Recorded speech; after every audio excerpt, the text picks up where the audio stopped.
Bem-vindos a mais uma exploração de ideias. O tema hoje é algo que, nossa, toca todo mundo, né? O laço entre cuidadores e crianças. A gente meio que parte do princípio que isso é a coisa mais natural do mundo, um instinto. Mas será que é tão simples assim? Essa conexão tão poderosa, ela é pura biologia, está gravada no nosso DNA? Ou será que o que a gente chama de amor, principalmente o amor materno, é na verdade uma ideia que a gente inventou e que muda com o tempo? Essa é uma pergunta que vai bem no centro do que a gente acredita sobre família, sobre a natureza humana. E a resposta, né, não é nada óbvia. E para mergulhar nisso, a gente tem em mãos dois materiais bem diferentes, até opostos. De um lado, uma dissertação acadêmica super detalhada, Apego, Bases Biológicas e Sociais, da Carolina Guimarães e Silva.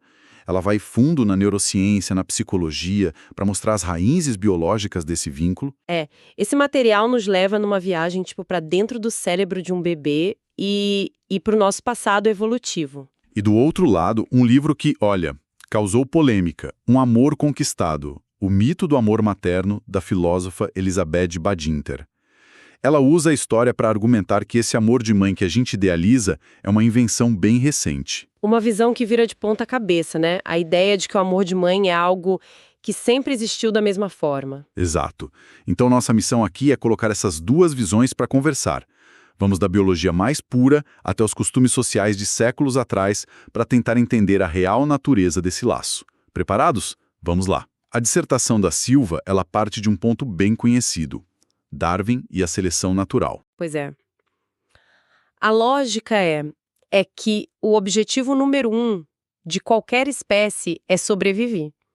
É passar os genes adiante e qualquer comportamento que ajude os filhotes a chegarem lá, a sobreviverem para se reproduzir, é um comportamento que a evolução vai favorecer.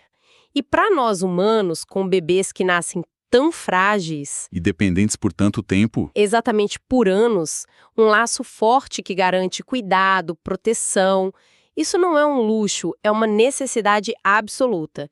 É uma vantagem de sobrevivência, assim, gigantesca. e por muito tempo a gente pensava que esse laço era simples, né? Tipo, o bebê se apega a quem dá comida, uma lógica de troca quase. Exato, uma ideia bem direta. Mas aí vem um experimento nos anos 50 que virou tudo de cabeça para baixo. É até meio cruel de se imaginar hoje com os macaquinhos de Harry Harlow. Ele mostrou que o buraco era muito mais embaixo do que a simples mamadeira. Como é que foi esse experimento? Então, Harlow pegou filhotes de macaco e os colocou com duas mães falsas, digamos assim. Uma era feita de arame, mas tinha uma mamadeira com leite. A outra era só um boneco de pano, sabe? Macio, quentinho, mas sem comida nenhuma. E o resultado foi impressionante. Os bichinhos passavam quase o dia todo agarrados na mãe de pano, Na que era só conforto, né? na que era puro conforto. E eles só davam uma corridinha na mãe de arame quando precisavam mamar. Ou seja, o conforto era o lar de verdade, a comida era só um pit stop. Nossa, isso muda tudo. O afeto, o contato físico era mais importante que a própria comida para a segurança deles. Totalmente. Foi a prova de que o vínculo não é sobre quem enche a barriga, é sobre quem oferece segurança e conforto. Então não é só um sentimento. A dissertação argumenta que isso é físico, que o apego constrói o cérebro do bebê, é isso? É por aí mesmo. A ideia de um cérebro social é essa. Ele não vem pronto de fábrica, sabe? Ele é moldado, quase esculpido por essa primeira relação. Cada olhar, cada toque, cada som trocado entre o cuidador e o bebê está literalmente criando e fortalecendo conexões neurais. O texto fala muito da amígdala, que funciona como um arquivo das nossas memórias emocionais mais primitivas. A qualidade daquele primeiro laço fica gravada ali, antes mesmo da gente ter palavras para descrever. Quer dizer que as nossas primeiras experiências de relacionamento definem a base de como a gente vai se sentir seguro no mundo? Pelo resto da vida? É o que a fonte chama de período crítico? Exatamente. Pense nesse período como um momento em que o cérebro está super plástico, tipo argila fresca. O ambiente, ou seja, a qualidade do cuidado, vai moldando essa argila. Um cuidado responsivo, afetuoso, cria um cérebro que espera coisas boas do mundo. A falta disso, bem, cria um cérebro que está sempre em alerta. Ok. Então, se essa necessidade de conexão é universal, a forma como ela acontece na prática pode variar muito, e isso tem consequências. É aí que a dissertação traz as ideias do John Bowlby e da Mary Ainsworth, certo? Isso mesmo. Bowlby foi o grande teórico e a Ainsworth foi quem observou isso na prática. Ela criou um experimento genial e simples chamado situação estranha. Ela basicamente observava como as crianças reagiam ao serem separadas da mãe por alguns minutos e depois reunidas com ela. E ela notou padrões bem claros. E que padrões foram esses? Volta, ela se acalma, busca o colo e logo volta a brincar. Ela confia, sabe? Confia que vai ser cuidada. Certo. Esse é o cenário ideal.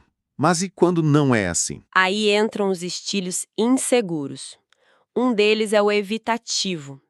Essas crianças, elas parecem não dar a mínima. A mãe sai, elas não choram. A mãe volta, elas a ignoram. Mas não é porque não se importam.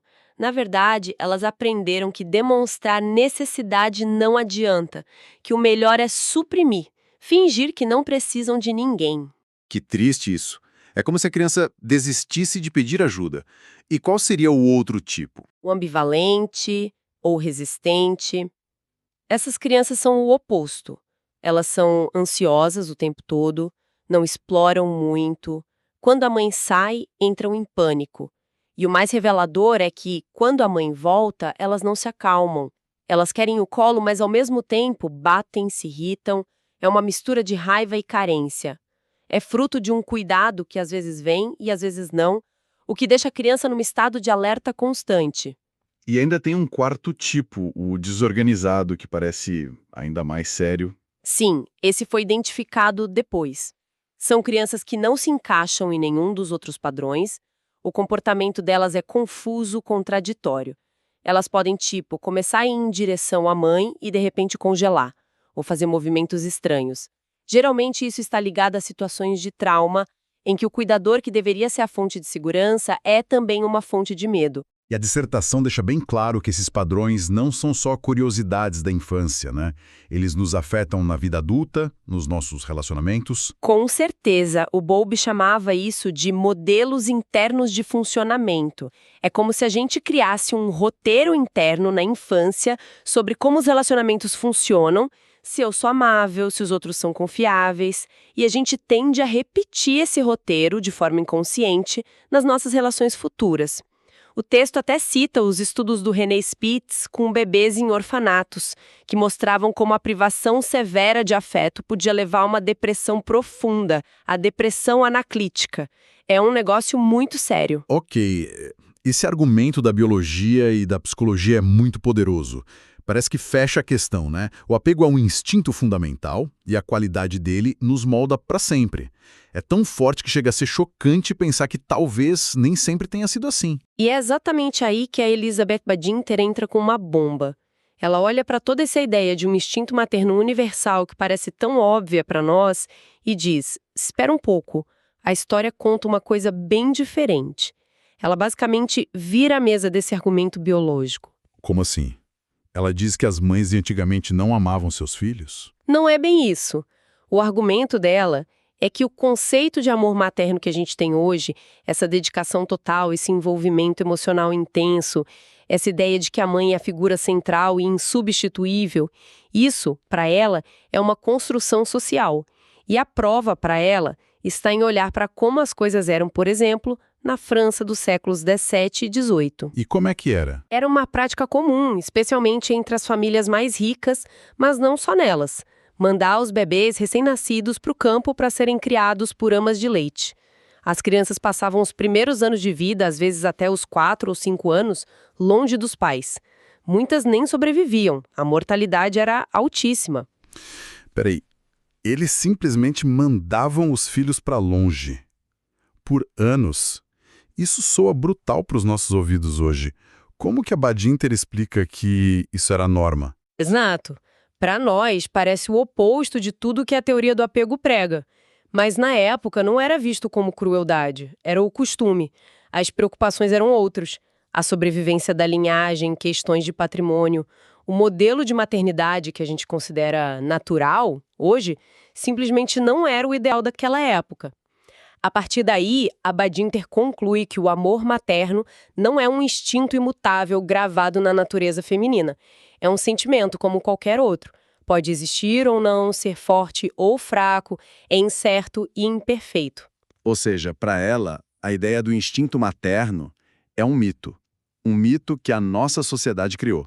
Exatamente. O título do livro dela é Um Amor Conquistado. A ideia é que ele é uma construção, uma conquista social e não um dado biológico que simplesmente brota em toda mulher que tem um filho. Ok, então, como a gente resolve isso? De um lado, a neurociência mostrando que nosso cérebro é literalmente programado para conexão. Do outro, a história mostrando que a prática social, o tal amor materno, mudou radicalmente. As duas fontes estão se contradizendo. À primeira vista, parece que sim, mas talvez a gente possa olhar de outra forma. E se não for uma questão de ou um ou outro? O fascinante é pensar que talvez as duas visões estejam corretas, só estão falando de coisas diferentes. Como assim? A gente pode separar a necessidade biológica de apego da expressão cultural do cuidado. Pense no apego como o hardware do nosso sistema. A necessidade de ter uma base segura para sobreviver e se desenvolver, que o Bowlby descreveu, isso parece ser universal. É parte da nossa programação evolutiva. Todo bebê humano precisa de um cuidador consistente para se sentir seguro. Certo. O hardware. E o outro lado? O outro lado seria o software. A forma como esse cuidado é oferecido, quem é o responsável por ele e o valor que a sociedade dá a isso. Tudo isso é cultural. É o software que a gente instala por cima do hardware biológico. Ah, entendi. Então, a necessidade do bebê por segurança e vínculo seria o instinto, o hardware. Mas a ideia de que a mãe biológica deve ser a única a prover isso, e de uma maneira muito específica, com dedicação total, amor incondicional 24 horas por dia, isso seria a construção cultural, o software. Essa é uma ótima maneira de resumir. O trabalho de Badinter não nega que bebês precisam de cuidado. Ele desafia a ideia de que esse cuidado tem uma forma única e natural, e que essa forma está biologicamente ligada à mãe. A história mostra que outras configurações existiram, com amas de leite, como a comunidade. Isso nos força a perguntar: será que o nosso foco moderno e intenso no amor materno, com toda a pressão que ele gera? Uma pressão absurda. Exato! Será que isso é um retorno ao nosso estado natural? Ou é só mais uma fase cultural com suas próprias regras e expectativas? O que nos leva de volta ao título do livro, né? Um amor conquistado. Sugere que é algo que se constrói, não algo que simplesmente nasce pronto. Perfeito. Não é um dado da natureza, é uma realização. E como qualquer construção social, pode ser questionada e, quem sabe, reconstruída de outras maneiras. Que jornada! Fomos dos circuitos neurais de um bebê se formando em resposta ao toque, até os costumes de uma Europa de séculos atrás, onde a distância era a norma. Vimos o apego como uma ferramenta de sobrevivência, o imperativo biológico, e ao mesmo tempo o amor materno como uma ideia que muda, que tem história. E juntando as duas fontes, fica uma provocação, né? Se a Badinter está certa e a expressão do cuidado é tão moldada por pressões sociais e culturais, quais são as pressões que estão moldando os nossos ideais de paternidade e maternidade hoje? A gente vive na era da parentalidade intensiva, da mãe perfeita do Instagram, da ciência dizendo o que fazer a cada passo. É uma pressão enorme. Gigantesca. E isso nos leva a uma última questão para a gente pensar. Conforme a gente entende mais sobre biologia, psicologia e as nossas próprias estruturas familiares se tornam cada vez mais diversas, com 2 pais, 2 mães, avós criando netos, famílias recompostas, como a nossa definição de um bom vínculo vai mudar nos próximos 100 anos? Talvez a grande lição aqui seja essa.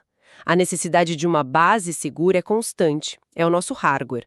Mas a nossa sabedoria como sociedade talvez esteja em sermos mais flexíveis e compassivos sobre as infinitas formas que esse software do cuidado pode assumir.